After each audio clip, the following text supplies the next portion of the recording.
Dos dominicanos entre las víctimas de la masacre de Carolina, la huella del cargamento perdido. El martes amaneció con una noticia que heló la sangre del país. 5 cuerpos fueron encontrados desnudos, torturados y ejecutados en diferentes puntos de Carolina y Santurce. El horror tenía coordenadas precisas, pero un mismo mensaje. El crimen organizado volvió a dejar su firma a plena vista. Entre las víctimas, 2 ciudadanos dominicanos.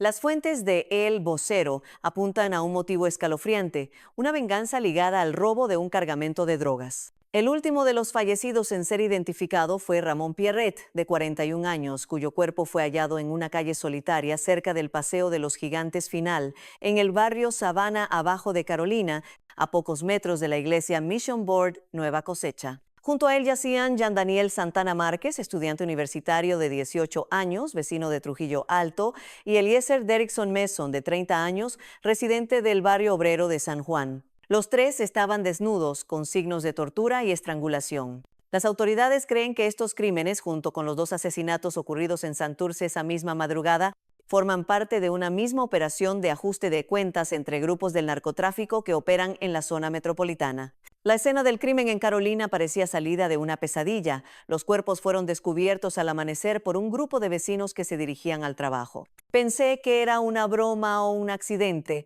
pero cuando me acerqué vi las marcas, la sangre. No era algo normal, relató un residente que prefirió no identificarse. La policía acordonó el área y los investigadores trabajaron durante horas bajo un sol que parecía no tener compasión. El inspector Edwin Figueroa, director del Cuerpo de Investigaciones Criminales SIC de San Juan, describió la escena como una de las más brutales de los últimos años. Las víctimas presentaban múltiples heridas y evidentes signos de tortura. Una de ellas tenía las manos atadas. Todo indica que fueron ejecutados en otro lugar y luego abandonados aquí, explicó. En el suelo quedaron casquillos de bala, fragmentos de cinta adhesiva y huellas de neumáticos.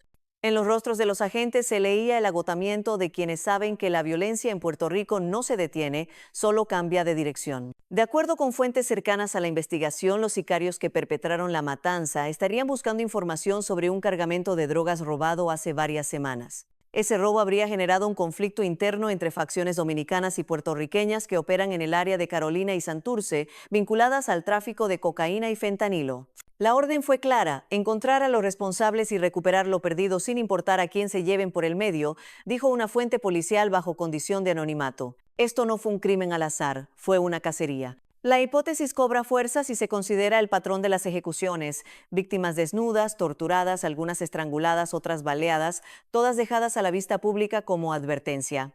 En el bajo mundo, esos gestos son parte de un lenguaje, y este mensaje, aseguran los expertos, fue escrito con fuego.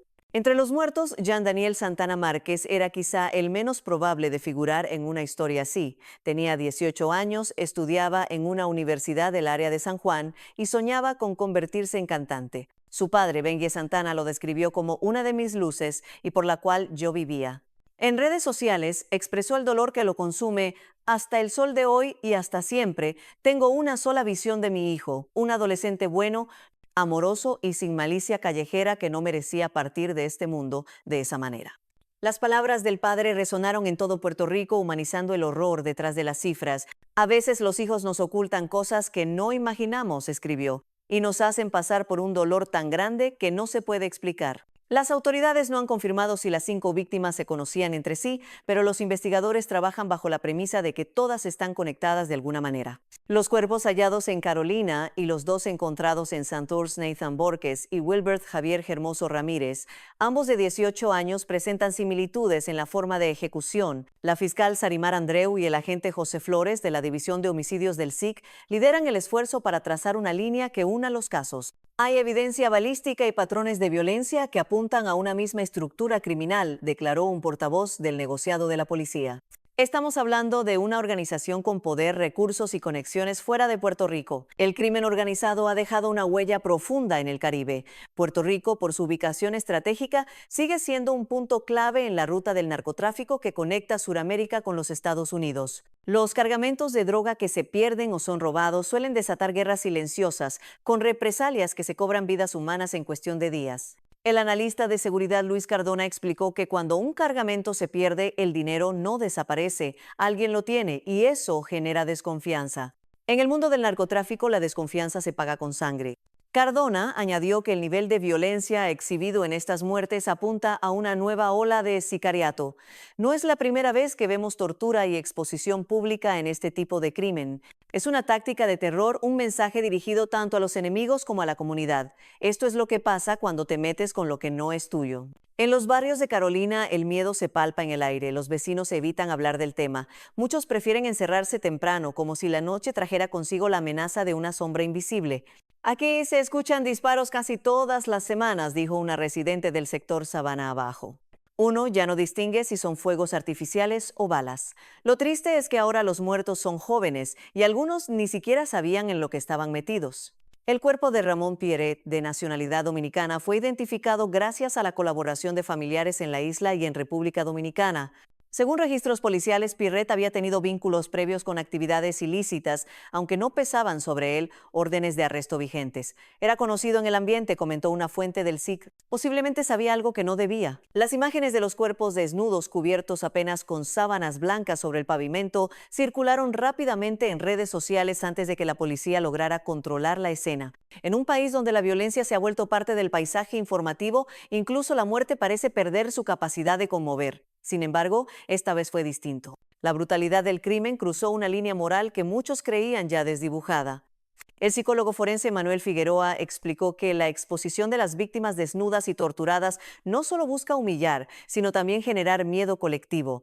Es un acto simbólico, una forma de control social desde la violencia. Mientras tanto, las familias de las víctimas viven su propio calvario. En Trujillo Alto, el padre de Jean Daniel prepara el sepelio con ayuda de vecinos y donaciones. En Barrio Obrero, la familia de Eliezer Mason evita hablar con la prensa y en Carolina los restos de Ramón Pierret esperan repatriación a República Dominicana. 5 vidas, 5 historias truncadas, un mismo silencio.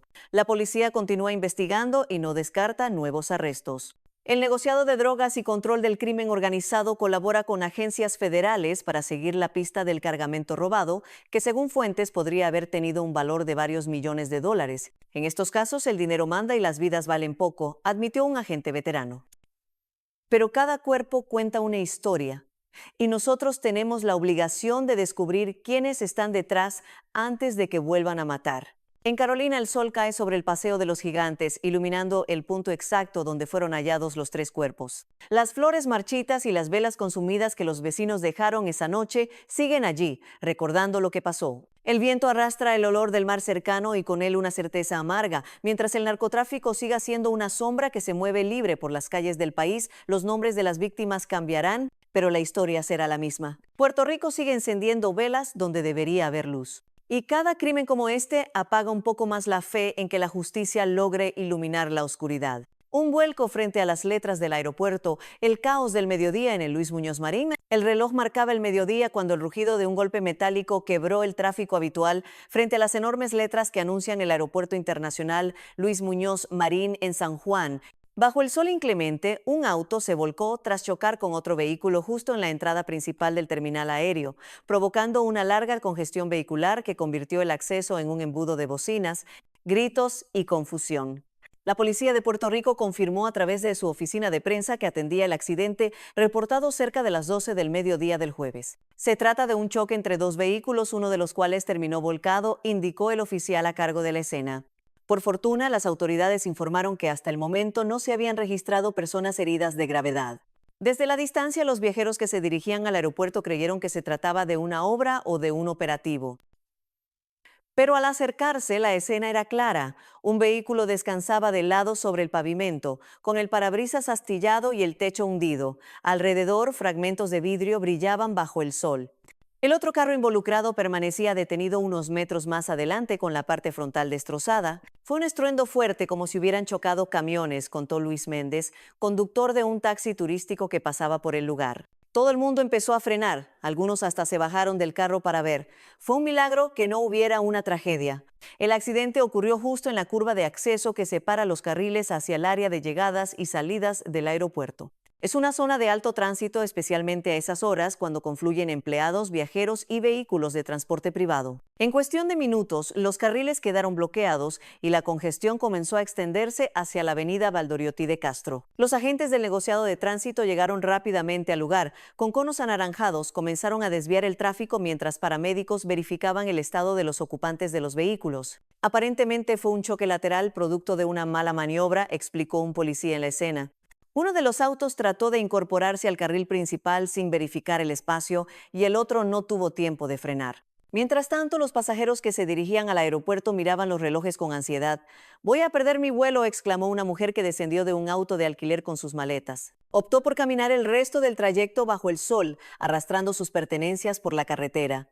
No fue la única. Varias personas hicieron lo mismo, intentando evitar el tapón interminable. A pocos metros, frente a las icónicas letras del aeropuerto, algunos curiosos aprovechaban para grabar videos con sus teléfonos celulares. Las imágenes circularon rápidamente en redes sociales, el carro volcado, los agentes en acción y la hilera interminable de vehículos que no avanzaban.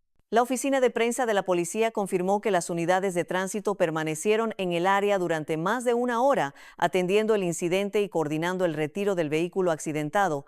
Los carriles tuvieron que ser cerrados temporalmente por motivos de seguridad, lo que causó una fuerte congestión vehicular, precisaron.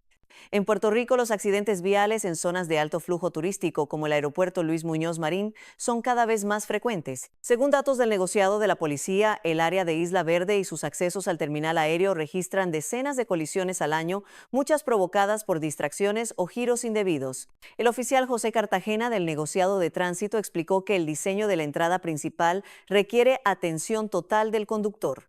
Hay carriles que se cruzan, vehículos que se detienen de golpe, personas que bajan maletas en lugares no permitidos. Es una combinación peligrosa, señaló. Si a eso sumamos la prisa de los pasajeros, el resultado es el caos. Durante la primera hora posterior al accidente, los autos apenas avanzaban. Las filas se extendían más allá del puente que conecta con la autopista. Los conductores encendían sus luces intermitentes y algunos tocaban la bocina en frustración. El calor del asfalto se mezclaba con el ruido de los motores. En el aire, el zumbido constante de los aviones contrastaba con la lentitud del tráfico en tierra. Una pareja de turistas observaba la escena desde un taxi detenido. «Llegamos temprano al aeropuerto para no tener problemas y mira», dijo el hombre con resignación. «Nunca pensé que vería un carro volcado justo frente a la entrada del aeropuerto. Es como una postal del estrés». Pasadas las 2 de la tarde, las grúas contratadas por la policía comenzaron las labores para enderezar y retirar el vehículo volcado. Algunos agentes dirigían el tráfico a mano tratando de liberar los carriles lo antes posible.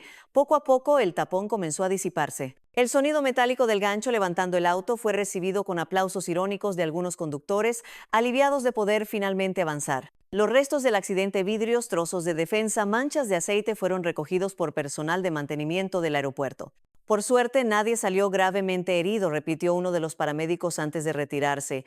«Pero esto pudo terminar muy mal. Si alguien venía más rápido, estaríamos contando otra historia». El incidente sirvió como recordatorio de la importancia de la precaución en áreas donde el tráfico es constante y el margen de error mínimo. El comisionado de tránsito, en declaraciones posteriores, insistió en la necesidad de manejar con calma, especialmente en zonas cercanas a aeropuertos o centros comerciales. «Los segundos que uno intenta ganar con una maniobra apresurada pueden costar vidas», subrayó. Según las estadísticas más recientes, Puerto Rico ha registrado este año más de 15,000 accidentes de tránsito, muchos de ellos en intersecciones y rampas de acceso. «El problema no es solo de infraestructura», comentó el analista vial Roberto Nieves, «también es de comportamiento. Conducimos distraídos, sin paciencia, y creemos que el camino nos pertenece». Mientras las autoridades despejaban los últimos conos de seguridad, el movimiento en el aeropuerto recuperaba su ritmo normal. Los viajeros que habían caminado desde el tapón ingresaban al terminal jadeantes, cargando sus maletas con apuro. Algunos lograron abordar a tiempo, otros resignados hacían fila en los mostradores para reprogramar sus vuelos. Frente a las letras gigantes del aeropuerto, el pavimento mostraba un leve rastro de aceite y un par de marcas de llantas negras. Nada más quedaba del caos del mediodía, salvo el murmullo de quienes lo vivieron. «Fue un susto grande, pero al final solo eso», dijo un oficial mientras guardaba su libreta. «A veces, un accidente leve basta para recordarnos que cada viaje empieza con responsabilidad». El tráfico volvió a fluir, los turistas regresaron a sus itinerarios y los agentes se dispersaron hacia otros puntos de la ciudad. Pero el eco del accidente quedó en el aire como una advertencia muda entre los claxones de los conductores. La prisa y la distracción son los peores copilotos. Y en el corazón del aeropuerto, donde cada día miles de personas llegan y parten, el asfalto recuerda como una cicatriz más que un segundo de descuido puede volcarlo todo.